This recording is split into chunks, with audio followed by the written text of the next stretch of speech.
remember, man. I know the look, I know the reaction. I know when his shoulder finna jerk or balling his fist up. When you ball your fist up, then that's it. That's the sign right there.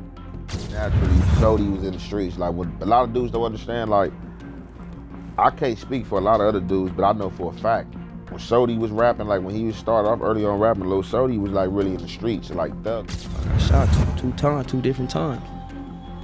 Maybe while I was doing too good, like me trying to be a saint. He dodged bullets, he survived drive-bys, he outlived shootouts and street wars that swallowed dozens of his homies. You know, that led to him being back and forth in jail, just off the back, us having the scrimmages back and forth with the 60s. Lil Sodi, a real one from '83 Gangsta Crip, should have been a memory in South Central years ago. But somehow, every time the streets wrote his obituary, he tore it up, unbothered. I learned a hell of a lesson, man. Like, you could be at the wrong spot at the wrong time and lose your life. Like, your life could be in jeopardy at any given time, like taken away from you for nothing. He walked the same blocks where his enemies prowled, where death waited on every corner, and where the wrong color could get you killed.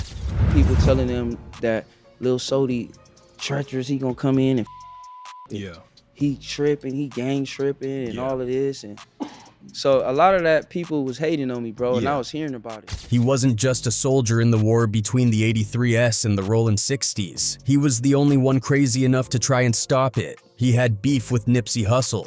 I'm on saucy. Had you running in that marathon, but now you call it Crenshaw. You should have called it Beyonce. And he buried it. He was at odds with Young Buck. Yeah. Did he get one off on you? Nah, hell no, he couldn't. Once I got off on him, bing, bing, you feel me? He grabbed me. And they slugged it out. Even when fire swallowed his home, Sodi didn't fold. I haven't even sat down and cried out loud. I cried for my son and weaved and moaned all night long for days, but I still haven't went to the corner and just screamed and cried and just grieve him, because it's another death coming. Music became his message. Then boom, he was gone. Not from gang retaliation, not from the feds, not even from one of the many enemies waiting to catch him slipping, just a car crash. So we are here honoring Lil Sodi and Capone, going in there for goddamn killed in a horrific crash. And a lot of his family members have came out, as long as his community and his community leaders are here. Random, final. It was like God said, you've had enough. From the jump, Lil Sodi was a product of warfare. Raised in the trenches of the West Side, where the air cracked with gunfire and the soil remembered everybody that dropped on it. Back in my day, it wasn't like today, you know. It's mostly killing and you know. But anyway, I'm glad things have changed for my son. His father, Big Sodi, was a heavyweight in the '83 Gangsta Crips. His dad, Big Sodi, he's a well-known... Yes, gang member, yes he is. He's a reputable from over there, Yes, isn't he? he's a reputable from A-Trade Gangster, yes he is. His mother was also cut from the same unforgiving cloth. Both parents were deeply entrenched in the gang life, soaked in that blue flame, and so the boy never had a shot at a so-called normal life. But his grandparents tried. They were Christians, disciplinarians. They pulled him from his parents' chaos and tried to rewrite the boy's story. They replaced street corners with church pews and gunshots with gospel. But South Central don't forget its children, and the pull of the block was stronger than scripture. Came up in church, started messing up, going to juvenile halls, camp, YA, and it was like I couldn't turn it around. Even as he sat quiet in those stiff wooden pews, the streets whispered his name. By the time he was a teenager, the outcome was no longer a question. I had an option, but watching them coming up, I always wanted to see something different besides church. Lil Sodi got put on the set, the same one that defined his father. He carried the family flag proudly. His initiation wasn't just blood and bruises, it was history, weight, legacy. The '83 Gangsta Crips were an institution. Inglewood Family Bloods right across Van Ness. Inglewood, right on the other side. Rollin 60s this way, 90s this way, 40s this way. And where are we at? A-Trade Gangsters. Okay. Crips. Born in the 1970s, they were fierce, deep, and deadly. caught in a decades-long war with their rivals, the Rollin 60s. It was a street war that outlasted most rap beefs, most friendships, and most lives. It was generational hate, cemented in school hallways, backyards, and street signs. And Sodi, still barely a man, was now a soldier in that war. I didn't have to bang. I chose to. You got introduced to it mostly while you were locked up? Nah, hell no. Before that? My dad. Oh, okay. My dad and my mom from my set. Okay. She was from the set before my dad. But there was something magnetic about him, something that went beyond his fists, beyond his reputation. He could rap. Not just spit, but channel that pain, that South Central trauma, into bars that cut sharp. It started while he was in jail, his body locked up but his mind running free. This was my hobby in jail. What? I didn't have nothing to do in jail but work out and fight and up. But when I started writing music, it took a lot of time on my day. That steel environment didn't kill his spirit, it focused it. And when he got out, he was all in. No distractions. Music was the exit plan. By 2011, he dropped back to the 80s, a 16-track time capsule of raw, aggressive nostalgia. The raw, like I liked his raw energy. To me, like rapping, he was just cool. But I could see he wanted it. I could see that in his face. He was like, yeah, I like that. The standout track, Heart in the Paint, was a declaration. But this was no rags to riches fairy tale. The ghosts of gang life followed Lil Sodi into the booth. One of the first major waves he made online came when he dissed Nipsey Hussle, then a rising star from the rival Rollin 60s. It was a bold move, risky, personal, and reflective of a real war, not some clout-chasing controversy. He claimed Nipsey had disrespected the 83S in a song, and Sodi fired back with lyrics aimed like hollow tips. Sodi kept, you know what I'm saying, dissing, you feel me, being disrespectful, so I'm pretty sure that was catching his ear, you know, people playing the record for him, or man, you heard Sodi, man, he said this. It's only natural, you feel me, like in all man space, you know, like oh, it's smoke, I'ma diss back. You didn't need to be a gang historian to understand what was happening. This wasn't rap beef like the blogs like to write about. It was decades of Crip-on-Crip tension boiling between two neighborhoods that had been locked in bloodshed. 83rd Street and Slauson weren't just spots on the map. They were battle lines, and these two were generals. The music reflected it. Fans started picking sides, even when the disses were coded. Twitter exchanges added more fuel, cryptic posts, and sharp replies disappearing almost as fast as they went up. The streets, though, never forget. People from both sides would hit each up with, "You seen what that fool said? You heard that line in the new tape?" Whether it was aimed at a block or a person, everybody knew who the target was. Nip had crossed out hoods tattooed on his skin. So did Sodi. Their bodies were blueprints of the pain and pride they carried. Young Ant said it best. Sodi wasn't just rapping. He was living what he spit. While some rappers gamed the streets for lyrics, Sodi was getting locked up for the same conflicts he was dropping in the booth. Sodi was in the streets for real and was like doing a lot of stuff that he was rapping about. And that made his presence heavy, respected, dangerous. And I all the sides. I rep all the sides. Like the whole, every state I rep this shit. You know what I'm saying? They all know I'm the master. That's why they call me that. I love them all, they know. There was one night in particular that could have gone left. It didn't, but it should have. The kind of event where everyone pretends business is above beef. Nipsey was there. So was Sodi. I met him at the weed shop. Not a weed shop, but where we get our license at. Okay. On Wilshire. Yeah. Me, I was with my baby mom, my little homie twin on the set. And he was with his brother. Everywhere was all too tense. A wrong look, the wrong song playing at the wrong moment, and that room would have been fire and shell casings. Instead, Sodi and Nipsey shook hands. I'm like, "What's up, bro?" He like, "What's up?" I'm like, "You know who I am? I'm Lil Sodi." He like, Yeah, I'm Nip." He shook my hand with two hands. Not a truce, not even a ceasefire, just mutual recognition.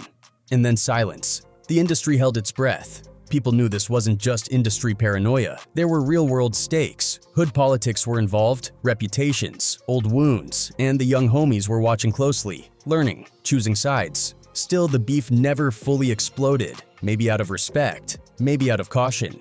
Maybe because even in the middle of this powder keg, both men knew they could do more alive than dead. Already, like, I'm in the music industry. Yeah. My mind frame is I'm trying to get in, that shit. I'm Right. still gangbanging, but it me up when I first met him right there. Yeah. Cause it was like, damn, okay. All this said, all right. Jeezy was also involved, telling Sodi to squash the beef. Shout out to Jeezy was telling me, like, you two bosses of LA, like, y'all names is big out there, like, from both sides, homie.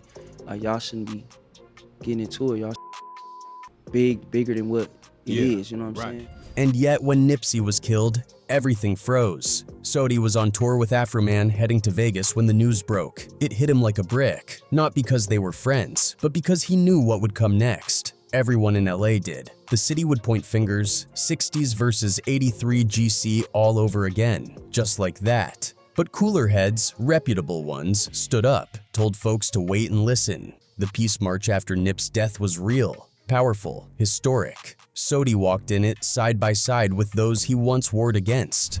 The history that led to the march was the death of Nip. That's what brought the city together, the Crips, the Bloods. You know what I'm saying? A few people from 60s, Black Peace Stone, Bloods, Crips, my hood.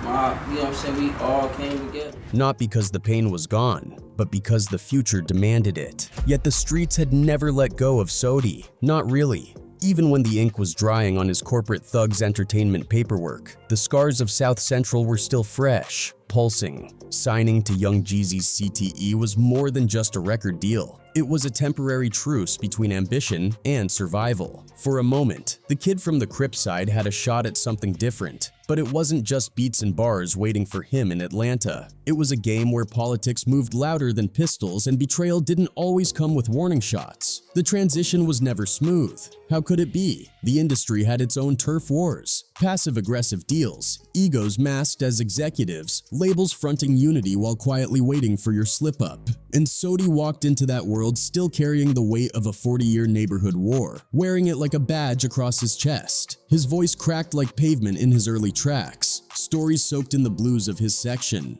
These songs were documents of survival, testimonies for those buried without obituaries, and prayers for those still trapped in cycles too old to blame on anything but history. My lesson was, man, to just stay out the way, because I can't mix the street with the music, because the street take me away from this music, which is holding my goals.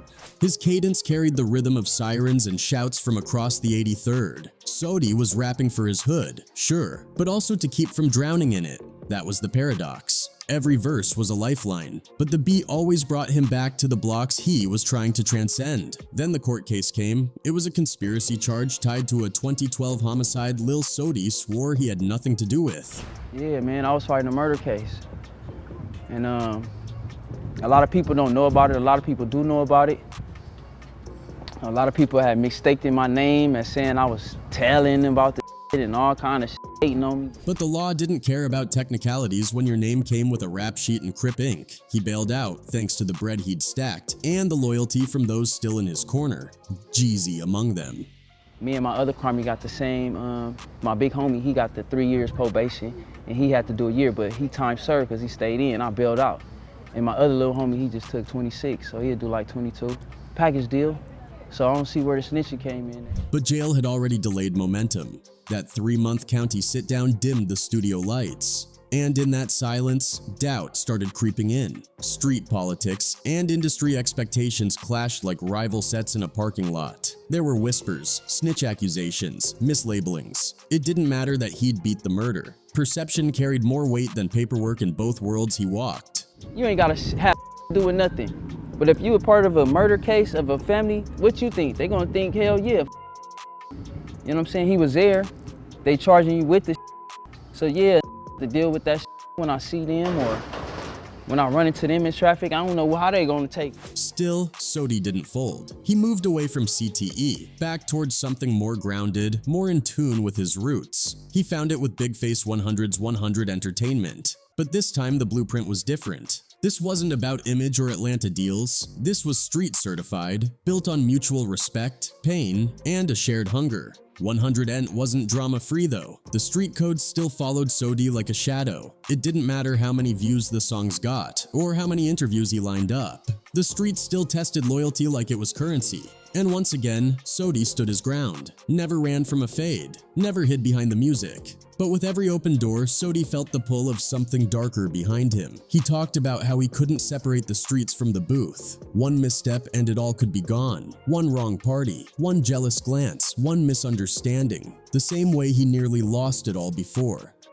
Even when the spotlight hit him, shadows followed. So he rapped, he shouted, he cried into beats. He made records that doubled as warnings, lullabies for the lost, war cries for the misunderstood. Crip culture wasn't a costume for him. It was his origin story, his badge, and his burden. And in a world that only seemed to notice gang members when they were either in cuffs or coffins, Lil Sodi made damn sure his voice demanded attention while he was still breathing. But that voice, it always trembled with the weight of everything he'd survived, and he had survived a lot. So when Young Buck came at him, he dealt with him like he was taught on the street, dealing with Young Buck in the business of beef. Lil Sodi knew what it meant when a man balled his fist before a word was spoken. He had seen it too many times before, but this wasn't just any street run-in. It was a performance night, a club setting, and this time, the man on the other end of that stare-down wasn't a nameless rival or some local hater. It was Young Buck. The irony was they weren't even booked for the same reason. Lil Sodi had come to perform, paid and cleared. Young Buck allegedly just showed up for the vibe, paid in weed according to Sodi himself, and clearly faded. Performing, we got paid to be there. We got paid on, we was booked. He wasn't booked, bro. They just had him come. They paid him weed and to show up, and like a. That's when things started to spiral. You could feel the temperature change when Buck hit the stage. Sodi and his people stood in their own section, holding it down, surrounded mostly by white fans, watching. Buck, already lit and hyped up, turned and locked eyes with them. That's when it snapped. He switched from hype to hostile, barking out accusations, slinging disrespect like loose change. So he came towards us, yelling out, y'all don't do drugs and all that, you know what I'm saying? Smoking weed, other kind of drugs we need to do, you feel me? It was a strange, unprovoked dig. Then he crossed a line. He slapped the cameraman. Sodi stood there watching. A tension coil wound tight. Buck turned and did the same to him. That was the moment. So he came over there to us, slapped the cameraman in the stomach, and I was just like, man, I hope he don't, So he came and did the same thing to me, bro, and I grabbed him. See, Sodi wasn't wired to back down, so what followed showed his raw instinct. Grabs, swings, a chain ripped, glass shattering. Sodi said they went down spinning. Buck locked onto his jacket like dead weight. Me being the street, I ain't finna let him get off on me first, you feel me? So I got off on him, you know what I'm saying? He fell forward towards me and locked onto my jacket, ripped my chain, my jacket, all that. We fell back, spent into the glass table, broke it. There was blood on the elbow, cuts behind the ear. It was chaos wrapped in flashing lights and club noise. But for Sodi, that wasn't new. He'd survived drive-bys, walk-ups, and shootouts. A club fight with a faded rapper, that was light work. But still, it stung. Because this wasn't a street enemy. This was supposed to be industry, a business space, professional territory. And Sodi had shown respect, introduced himself like a man, gave Buck the benefit of the doubt. Show the same kind of respect and character, you feel me? That's what you would expect from a real like that that's out here being handling his business, the business way, like being professional, you feel me? That's what hit hardest, being disrespected by someone who should have known better. The streets and the stage don't always play by the same rules, but for Sodi, they had always blurred. The line between a rap beef and a street war was paper thin. With Buck, it wasn't just some lyrical spat over who's hotter or who said what on wax. This wasn't about chart placements, this was physical. Disrespect with hands, not bars. Buck didn't even know who Sodi was when he put hands on him. Man, you respect people. I don't care if you're a rich millionaire or none of that. Nigga respect it, man. Respect you back. That ignorance to Sodi was part of the insult. And after it all, after the blood, the broken table, and the online whispers, what did Buck do? He went online, puffed his chest, talked big on Instagram like he'd just walked away from a victory. I whooped this, he said, posted then deleted. But the internet never forgets. Headlines twisted it into a Southern triumph. Young Buck beats the brakes off Afroman's artist. Sodi laughed at that.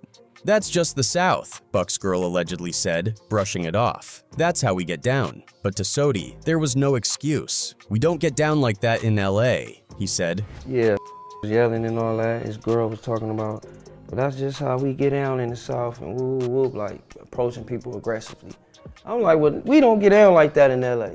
You don't put your hands on nobody, especially if you don't know them. He could have let it go. But pride runs deeper than logic in this world. He reached out to real ones, asked around, tried to see if it needed to escalate. The answer came quick. Nah, it wasn't worth it. We finna figure it out if you a real one or not. So I tapped in with some of my real ones, the ones I know, you feel me? And they was like, man, that shit ain't finna escalate nowhere, man. Buck got his shot in, but the code was clear. You don't put your hands on people, especially not real ones, especially not on camera. And that was it. No diss tracks, no endless back and forths online, no street retaliation. Sodi wasn't out hunting smoke. He was chasing stages, money, moments for his family. He survived real wars, gangs, bullets, betrayal. But even in the so-called safe spaces, the clubs, the tours, the stages, it was never really safe. Respect was the currency, and if you didn't give it, you'd pay in blood. But Sodi had already seen too much blood. The night his son died, something inside Lil Sodi cracked and never healed. It was a house fire, sudden, unforgiving, final. I lost my son 2 years ago to a fire. At what age? He was 9 at the time in Albuquerque, New Mexico. I'm sorry, that's terrible. So, I'm still grieving over that. Everything changed that day, not just in his music or how he moved through the streets, but in the soul of the man who once dodged bullets without flinching. He talked about it in the quiet, aching way only the truly broken do. When I lost my son, bro, a love dropped inside of me from out the sky. Love dropped inside of me from out of the sky, from somewhere, I don't know, and I work extra harder now. I don't want to say that I work extra hard because I don't want to sit down and just think about him all day. He said it like he wasn't sure if it came from God or somewhere darker, maybe both. He didn't want to sit still. Sitting meant thinking, and thinking meant collapsing, so he hit the road. That's why when Afroman reached out to him, they clicked instantly. Maybe it was their shared outsider spirit. Both men had always stood a bit left of the mainstream. Both used humor and honesty like weapons in their music. And both had seen firsthand what fame could and couldn't fix. Afroman wasn't just another name on a track list to Sodi. He was a kindred soul. And that label, the one Afroman had put his name on, became more than business. It became home. Studio sessions turned into late-night talks. Tour stops became therapy. We be chilling, man. We been on the road all day, driving for hours on a tour. We waking up in hotels, on to the next one, you know what I'm saying? We ain't on no vacation, we ain't relaxing. Afroman didn't try to clean Sodi up. He let him tell his story raw, unfiltered, the way it was meant to be told. He also made sure Sodi kept moving, booked him on the Puff Puff Pass tour. Fat Boy kept him laughing barely. Music became more than a grind. It became a lifeline. Sodi didn't want pity. He didn't want to be the grieving rapper. He wanted distraction, purpose. But the pain leaked out anyway. You could hear it in the way he said, "Every time I think about it, I'm sad, bro. I cry all the time inside." His eyes stayed dry on camera, but his spirit was soaked. And then there were the near misses. The stories too wild for fiction, but too real to deny. Multiple shootouts, narrow escapes, cars screeching through back streets, bullets tearing through metal, missing him by inches, friends dying next to him. He'd lived through it all. I'm still taking losses, like deaths on top of deaths, so it's still hard for me to, I haven't even sat down and cried out loud. He wasn't immune to survivor's guilt. He never said those words, but it hung over everything. Why me? Why do I keep making it out? When you've watched your brothers die, your name smeared in the streets, your child gone without warning, why are you the one still here? Was it luck? Or was someone, something, pulling him through all this for a reason? People called him lucky. Unfortunately, that luck didn't last much longer. It was the early morning of August 4th, 2023. Just hours before, Lil Sodi was at Hood Day throwing up signs of peace, shaking hands with old enemies turned mourners. But as he hit the freeway that morning, fate decided to close the chapter. No shootout, no street vendetta, no prison cell, just a vehicle, a stretch of road, and an accident that took him and Capone both. And just like that, the man who had survived walk-ups, drive-bys, and beefs that spanned generations was gone. The irony was cruel. After all the bullets that missed, all the bridges he tried to rebuild, it was a traffic collision that ended him. Not the ops, not the law, not the fire that stole his child. But the freeway, unpredictable, unfeeling, and when word got out, it hit harder than most could have imagined. It wasn't just another hood tragedy. This one had meaning. Sodi had been on something real. For the first time in decades, people from neighborhoods who once wouldn't have even made eye contact stood together in mourning. Rollin 60s, 40s, 90s, Bloods, Crips, civilians. They showed up not for a rapper, but for a man who had tried. Afro Man was gutted. In interviews afterward, he didn't glamorize their partnership. He just talked about how real it was, said they had plans, said they were just getting started. He kept playing Sodi's music that week, letting the words breathe one last time. Back to the 80s, Move or Die, Too Good for Hell. Those tracks were blueprints of a man who saw too much, did too much, and still believed something better was possible. I will be playing and honoring Sodi all this week. His music, and obviously Tiny Solo, that was actually killed right before them two, actually before their hood day. But to say Sodi was on a mission for peace and justice. In the end, his legacy wasn't defined by the gang he claimed or the enemies he made. It was what he tried to unmake. The hate, the cycles, the decades-long wars that robbed so many of futures. Lil Sodi, James Simpson, left behind more than music. He left behind a lesson that even those born in chaos can reach for something better, that even soldiers bleed, that even Crips cry, and that sometimes, even if death feels random, the life before it mattered more than anyone ever realized.